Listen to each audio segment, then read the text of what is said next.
अजय आलोक, अब बोलिए, केंद्र की सरकार कह रही है कि राज्य चाहते ही नहीं तो हम क्या करें? राज्य से छत्तीसगढ़ का उदाहरण अभय दुबे दे रहे हैं कि साहब हमारी सरकार ने पैसा भी दिया, हमारी सरकार ने ट्रेन भी चलाने को कहा, लेकिन तब भी ट्रेन नहीं मिल रही। फिर देखिए रोहित जी, अभी पूरा सेक्शन वैक्शन सब बता रहे थे, सेंट्रल एपिडेमियोलॉजी एक्ट का, ये वो एक बेसिक ज्ञान इस देश के हर लोगों में है, आप में है, मुझ में भी है, कि सेंट्रल स्टेट की जिम्मेदारी होती है कि वो तय करे कि कितनी ट्रेनें चलानी है, कितने श्रमिक उसके यहाँ हैं, ये है या नहीं। तो जिस राज्य में जितने प्रवासी हैं वो कितने नंबर्स में हैं, ये जिम्मेदारी सेंट्रल स्टेट की है, और उसके हिसाब से सेंट्रल स्टेट बोलता है कि आपके इतने लोग हैं, इतने ट्रेन की जरूरत है। हमने जो एनओसी, ब्लैंक एनओसी में कह रहा, वर्ड पकड़िएगा, महाराष्ट्र को, गुजरात को, राजस्थान को, तमिलनाडु को ब्लैंक एनओसी दिया, रेलवे को भी दिया कि जितने भी ट्रेन ये राज्य मांगे दे दिया जाए, भुगतान हम करेंगे। फिर कहाँ दिक्कत हो गई? दूसरी बात, राजनीति नहीं, सब कह रहे राजनीति नहीं करनी है, लेकिन मुझे ये नहीं समझ में आता है कि दो आदमी की एक ही भाषा कैसे हो सकती है।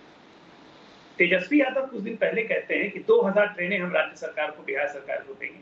आज तक 2000 ट्रेनें नहीं है, नहीं उसका पैसा है। ट्रेन का भी पैसा हम देंगे, आज तक ट्रेन का पैसा नहीं है। कांग्रेस ने पहले कहा था कि प्रदेश कांग्रेस कमेटी श्रमिकों के भाड़ा का पैसा वहन करेगी, वो आज तक नहीं आया। सोने पे सुहागा। आज प्रियंका गांधी ने कह दिया कि हम 1000 बस देंगे। तो दो आदमी की एक तरह की सोच कैसे हो जाती है? करना धरना कुछ नहीं है, जो करने लायक है वो भी नहीं करेंगे, कि कम से कम अपने राज्यों से सकुशल सही सलामत लोगों को भेजें, वो भी नहीं करेंगे। और एक एक्सीडेंट हो जाता है, उस पर तुरंत अपना चेहरा चमकाने के लिए ये लोग सब सामने आ जाते हैं। आपने ऐसी परिस्थिति क्यों पैदा की साहब कि लोगों को इस तरह से जाना पड़ा? इसका जवाब मुझे आज तक नहीं मिला है। मैं पिछले 5 दिन से चिल्ला रहा हूँ टीवी पे कि ये राज्य से जहां से श्रमिक वापस लौट रहे हैं, इन राज्यों में किसी भी शासित राज्य हो, चाहे कांग्रेस शासित हो, चाहे ममता शासित हो, चाहे भाजपा शासित हो, ऐसी परिस्थिति क्यों पैदा हुई कि श्रमिक वापस लौट रहे हैं? क्योंकि इन श्रमिकों का बहुत बड़ा योगदान उस राज्य की इकोनॉमी में। और आज जब विपदा की समय आई तो आपने श्रमिकों का साथ छोड़ दिया। अब आप उम्मीद करेंगे कि श्रमिक जब सब ठीक हो जाएगा, श्रमिक आपके यहाँ लौटेगा? ठीक है, ये आने वाला समय बताएगा। ओके।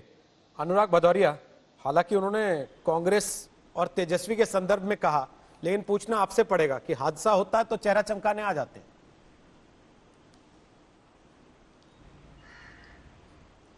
देखिए, मुझे तो लगता है इस समय भारतीय जनता पार्टी को खुद मान लेनी चाहिए थी गलती, और कहना चाहिए था कि इस देश के अंदर में 19,000 ट्रेनें खड़ी हों और वहाँ मजदूर साइकिलों से, पैदल, ट्रक से, ट्रैक्टर से, नदी से तैर के अपने गांव घर वापस जा रहा हूँ। मुझे लगता है कि भारतीय जनता पार्टी को शर्म नहीं आती, शर्म से डूब मरना चाहिए कि जहाँ पे इतनी ट्रेनें खड़ी हो, मजदूर परेशान घूम रहा हो, उसके पास जब उसके एक एक्सीडेंट है, ये कोई पहला है क्या? इसके बाद औरंगाबाद में हुआ था, तब भी भारतीय जनता पार्टी चुप थी, तब उसमें खोजती थी कि किस स्टेट में हो रहा है। आज उत्तर प्रदेश में हो गया, तब यही भारतीय जनता पार्टी के लोग चिल्लाते थे कि वहाँ ये महाराष्ट्र में हो गया, महाराष्ट्र में हमारी सरकार नहीं है। जब आप वोट मांग रहे थे मोदी जी, तब तो नहीं बोल रहे थे कि हम जब वोट मांग रहे हैं तो हम सबका ध्यान रखेंगे, तब तो कहते थे ये देश मेरा है। जो हवाई चप्पल पहनने वाला है वो हवाई जहाज में चलना चाहिए, जो अमीरों को अधिकार मिलता है वो गरीबों को मिलना चाहिए। अब गरीब अलग हो गया, अब स्टेट वाइज हो गया। आज उत्तर प्रदेश का है, ये महाराष्ट्र का है, ये गुजरात का है, ये इधर का है, उधर का है। अरे ये केंद्र सरकार की जिम्मेदारी बनती थी, केंद्र सरकार उसकी जिम्मेदारी लेनी चाहिए। हमारे स्टेट में एक्सीडेंट हुआ, समाजवादी ने सबसे पहले बोला, सुबह उठते ही